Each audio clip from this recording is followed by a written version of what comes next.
operationalized. We haven't seen it out of the Eastern Mediterranean yet, but you've seen it in the Red Sea from some of the Houthi missiles that have come across and some of the drones as well.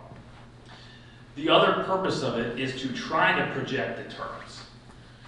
That is the stated purpose from the president. You know, when he gets up and he says, we have a lot of firepower here. For those who are thinking about escalating, don't do it. Don't. And he's right. He's built a lot of firepower. 2 carrier strikers is not nothing. It's a lot. It is a lot. What I have struggled with is how you're projecting deterrence and saying I'm willing to have a military fight with Hezbollah or with Iran, but you're sending a waiver to Capitol Hill to give them $10 billion to make sure they don't have a confrontation on the nuclear side. So it's a lot of mixed signals that are going on right now. But ultimately, the question is, does that scare Hezbollah enough? There is a school of thought that I go back and forth on, you can make your own decisions, where Nasrallah is viewed very much in this, you know, sort of picture pre-October 7th of Hamas, where, yes, he's owned and operated by Tehran, Hezbollah is an arm of Iran, but they have to understand their constituency. They still have to respond to the Lebanese people. And you can squeeze Nasrallah, you can squeeze Hezbollah by scaring the Lebanese people that Lebanon will be cratered if they go to war. And so they will rise up from the grassroots and tell Nasrallah, don't do what Tehran says, don't do it. It's not worth it. And this is why Nasrallah hasn't opened up fire. It's because it's working. It's like, okay, come on guys. This guy literally, his entire job in life is to do whatever the Supreme Leader says at any given moment. So if he hasn't opened fire 150,000 rockets, it's not because he's scared, it's because the Supreme Leader has told him to hold back.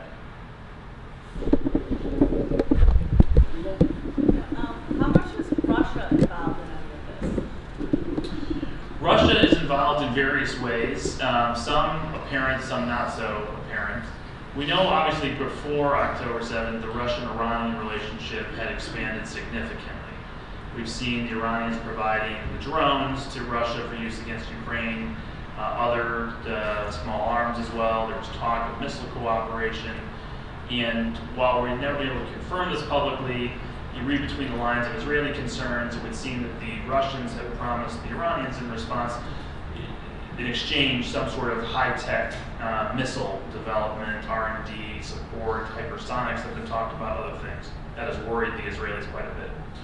The Russians, of course, also operate the airspace quite a bit within Syria. Syria remains the strong client state and ally of Putin. Russian forces are in Syria. This has always been the dilemma for Israel with respect to the pressure to side with Ukraine in the war against Russia, while they have to deconflict their operations against Iran and Syria with Russia. What has Russia done so far? Well, they've literally welcomed Hamas into Moscow. Putin has not just praised Hamas and sided with Hamas in war, he actually had a delegation of Hamas come to Moscow in the last 2 weeks. Wild stuff, like really try to think exactly what is going on here, why is he doing this, why would he agitate the relationship with the Israelis while the Israelis have sort of tried to maintain the Switzerland approach within the Ukraine conflict. And you really come down to the fact that this is a real opportunity for Putin in a propaganda way to needle the United States, needle a US ally, very Soviet-esque type propaganda, lean into that Zionism, this racism bit, the anti-Semitism that you saw throughout the Cold War. I hope this is a wake-up call for the Israelis of understanding that there was no bromance going on between Netanyahu and Putin all these years. They should also take close note of what the Chinese have been saying and doing in all of this and siding with Hamas against them, because they're, just a few months ago, if you remember, Netanyahu sat in his office because he was angry that he wasn't getting invited to the White House for pictures. He had the Chinese ambassador come in with Xi Jinping's autobiography, and they held it up to the cameras and said, I can't wait to see Xi in Beijing. Well, I bet he can't. He can wait now. So it's a good reminder that Russia and China are lined up on the wrong side of history, on the wrong side of this conflict, and Israel really only has one true friend now, and that's the United States. I want to thank Rich for his time, for his expertise, and also for reminding us of what we can do, what we need to know, and what we can help be part of as well. This is celebrating Ida Crown, and Rich is one of the many people we get to celebrate regularly. Thank you so very much.